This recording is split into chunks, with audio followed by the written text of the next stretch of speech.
Hai, halo teman-teman, assalamualaikum. Balik lagi bersama aku, Lely Kustiarini. Jadi di video kali ini aku masih bercerita tentang sembuh dari batu empedu tanpa operasi. Banyak banget yang nanyain aku tentang bagaimana sembuh dari batu empedu dan minta tips gimana supaya bisa sembuh tanpa operasi. Sebenarnya tuh udah banyak banget video aku yang aku ceritain mulai dari gejala batu empedu, asam lambung, GERD, MAH, dan juga NCT. Bahkan aku cerita sedetail-detailnya mulai dari pertama sampai aku sembuh. Sudah ada videonya, cuman mungkin kalian bingung apa gimana atau mungkin malas, mungkin nontonnya juga cuma di skip-skip sehingga hanya ingin menanyakan gimana intinya biar bisa sembuh. Teman-teman, kalau bisa kalian please tonton video aku sampai habis ya, supaya kalian tuh nggak gagal fokus.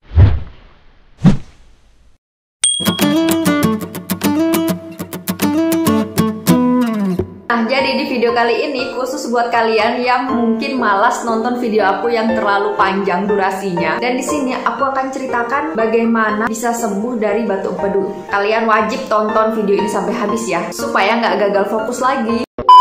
Batu empedu, asam lambung, MAH, NCT, GERD itu biasanya saling berkaitan ya teman-teman. Karena gejala di antara itu tuh hampir sama.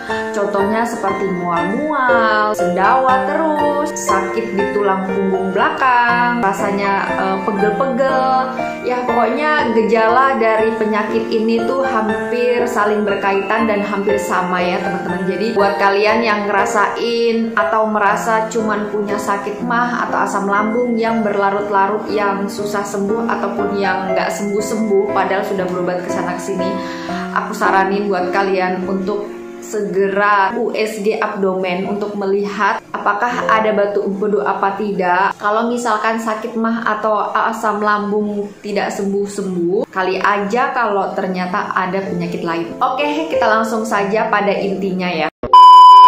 Sebenarnya saya itu bukan dokter ya teman-teman, tapi di sini saya orang yang beruntung yang pernah sakit batu empedu, asam lambung, MAH, mungkin juga ada GERD. Kalau NCT itu udah pasti ada, dan alhamdulillah semua itu sudah sembuh tanpa ada tindakan operasi. Jadi kalau kalian ada yang nanyain obat untuk batu empedu itu apa? Nah, kalau untuk obat dari dokter atau obat kimianya ya, yang saya minum itu memang namanya Urdaflax atau Estasor. Jadi kedua itu kalau misalkan tidak ada Urdaflax, aku pakainya yang Estasor ya teman-teman. Tapi kita tuh dosisnya berbeda ya teman-teman. Kalau teman-teman nanyain aku minumnya berapa kali, nah aku nggak tahu nih kalian harus minumnya berapa kali, karena yang dokter berikan dosisnya kepada saya belum tentu sama juga dosisnya di kalian ya teman. Jadi mendingan untuk resep dokter kalian memang harus ke dokter ya. Namanya penyakit ya emang harus disembuhin, memang harus minum obat ya teman-teman. Jadi obat dari dokter itu saya minum kurang lebih selama 1 tahun tanpa stop satu kali pun, apalagi 1 hari saya tidak minum itu tidak pernah. Jadi memang harus rutin ya teman-teman. Jadi saya minum itu sampai saya sembuh, kurang lebih durasinya 1 tahun. Dan sembari saya minum obat dari dokter, saya juga mencoba herbal.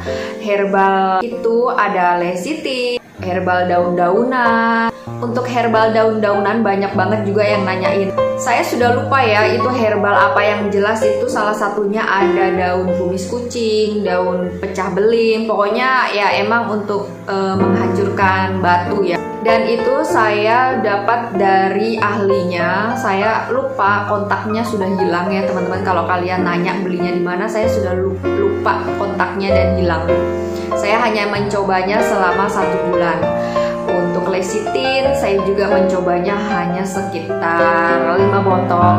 Terus kemudian saya ganti lagi, pernah juga meminum Liga, itu cuma cukup 1 botol pernah. Nah, kalau kalian penasaran kenapa saya kok gonta-ganti herbal ya, ketika dulu itu ya gitulah teman-teman, namanya juga galau, namanya juga kita ikhtiar. Kalau yang dari dokter itu kan memang nggak boleh putus ya teman-teman, walaupun 1 kali pun nggak boleh. Jadi ibarat kata tuh kayak kalau kita nggak minum 1 hari atau 1 kali kita nggak minum, jadi mulai dari nol lagi teman-teman.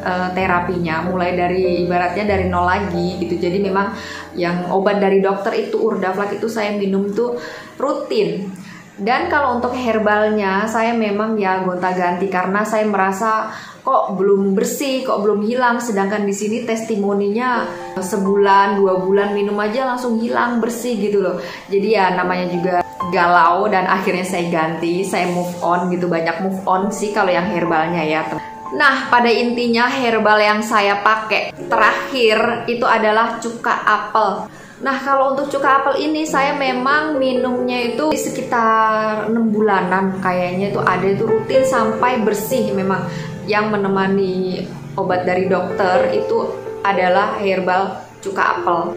Kalau cuka apel nih kalian bisa catat ya dari kata-kata saya semua yang saya lakukan. Kalau kalian bingung dengan omongan saya, cerita saya nih kalian bingung, kalian bisa catat aja ya teman-teman. Karena memang ada subscriber saya juga yang mencatat apa-apa aja yang saya minum dan apa-apa aja pengalaman yang saya pernah lakukan ya. Kalau untuk cuka apel saya minum itu setiap hari sebangun tidur pagi, perut masih kosong, langsung saya minum cuka apel. Dan malam sebelum tidur itu saya minum cuka apel. Caranya 2 sendok makan cuka apel dicampur dengan air hangat 1 gelas, kurang lebih 200 ml lah ya. Dan bisa juga dicampur dengan madu 1 sendok saja. Kalau nggak ada madu ya nggak usah dicampur juga nggak apa-apa. Karena saya dulu juga kayak gitu. Kalau kalian nanya aman nggak untuk asam lambung atau untuk penderita MAH? Kalau untuk saya pribadi, alhamdulillah asam lambung, MAH dan lainnya itu hilang. Alhamdulillah juga ikut sembuh teman-teman. Jadi yang dulunya kalau saya salah makan, saya merasakan mual, saya merasakan kayak ngeganjal, kayak makanan itu nggak bisa tercerna dengan baik, kayak nggak bisa turun ke lambung dengan baik kayak gitu. Itu alhamdulillah hilang ya teman-teman. Dan saya pernah baca juga di Google kalau cuka apel itu memang bagus untuk tubuh. Jadi ketika kita meminum cuka apel itu dia membuat tubuh kita tuh menjadi basah ya teman-teman, bukan menjadi asam gitu loh. Apa sih? Aku juga nggak bisa ngejelasin kalau soal itu. Kalian bisa cari aja manfaat cuka apel di YouTube atau di Google, banyak kok yang menceritakan tentang itu. Nah, jadi herbal yang lama yang aku konsumsi itu ya cuman cuka apel yang menemani sampai saya bersih. Sebenarnya banyak sih ya herbal-herbal lainnya. Kalian itu bisa ya mencoba yang mana mungkin sesuai budget kalian, mungkin sesuai dengan keyakinan kalian, herbal mana yang sekiranya bagus untuk kalian. Kalian bisa mengkonsumsinya. Namanya juga kita berikhtiar ya, mana aja yang bisa menyembuhkan kita, kenapa tidak? Pada intinya itu teman-teman minta sama Tuhan, minta sama Allah ya. Kita minta untuk kesembuhan. Jadi perantaranya melalui mana aja Allah akan menyembuhkan kita gitu. Jadi di sini saya bisa sembuh dari obat Urdaflag ataupun cuka apel. Ya itu memang Allah memberikan perantaranya mungkin melalui itu. Kalau kalian bisa saja melalui perantara lainnya. Jadi kita tuh tidak harus sama. Jadi yang cocok di tubuh saya belum tentu cocok di tubuh kalian. Kalian harus bisa mengenali tubuh kalian masing-masing. Tapi tidak ada salahnya juga kalau kalian mengikuti apa yang pernah saya lakukan. Siapa tahu kalian juga cocok seperti yang saya lakukan ya. Amin. Allahumma amin. Kalau untuk makanan saya sudah tidak pantang ya teman-teman. Jadi saya itu prosesnya kurang lebih 1 tahun. Nah, yang proses diet ketatnya itu yang awal-awal itu tuh sekitar 5 bulanan saya diet ketat. Nah, karena badan saya terlalu kurus nih teman-teman. Dari berat badan 55 menjadi 38. Bayangin teman-teman, kurus kayak apa saya? Saya diet karena menjaga pola makan yang sehat. Contohnya menghindari minyak, menghindari lemak, menghindari daging merah juga saya tidak makan ya. Bayangin aja teman-teman kalau makannya terbatas. Makannya itu kebanyakan hanya buah. Saya setiap hari hampir 70% makanannya hanya buah ya teman-teman. Untuk nasi itu enggak. Sudah menghindari nasi, saya ganti dengan beras merah, nasi merah. Tapi itu pun juga saya jarang makan nasi ya. Saya banyak makan buah dan makan sayuran atau ikan atau ayam gitu. Nah, kalau kalian nanya ayam, ikan boleh dimakan apa tidak? Boleh dong teman-teman. Teman-teman bisa lihat kok di Google banyak makanan apa saja yang bisa dimakan oleh penderita batu empedu atau asam lambung atau MAH, banyak kok teman-teman. Ya pada intinya kalau untuk batu empedu itu hindari yang namanya lemak-lemak, yang berlemak, yang gorengan, hindari itu ya teman-teman.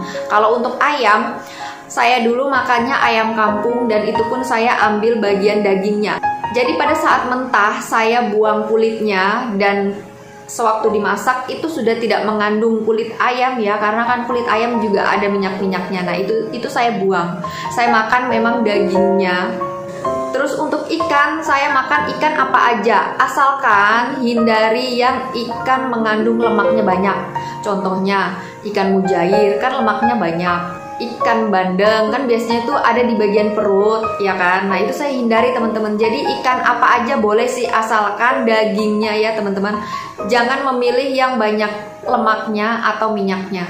Kalau untuk daging merah atau daging sapi, saya memang ketika itu saya hindari teman-teman. Saya tidak makan sama sekali ya. Itu waktu diet ketat.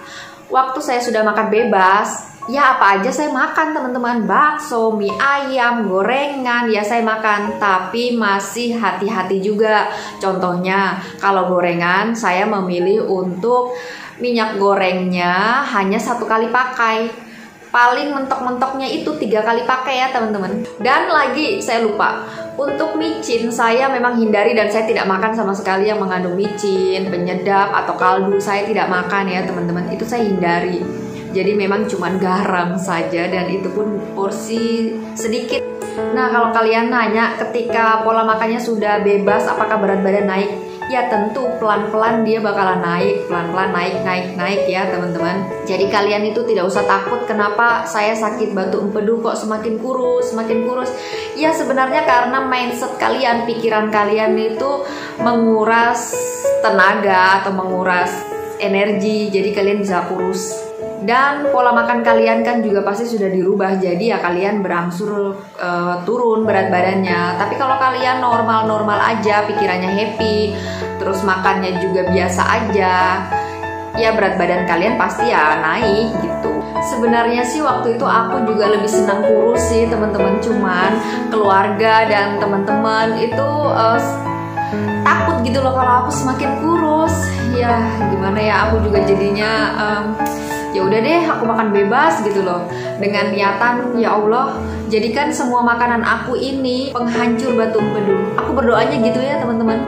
Jadi ya siapa tahu aja Allah kabulin dengan aku makan sesuatu terus batunya keluar gitu. Aku positive thinking aja kayak gitu teman-teman. Nah ngomong-ngomong pikiran ya, kalian tuh harus jaga pikiran kalian teman-teman.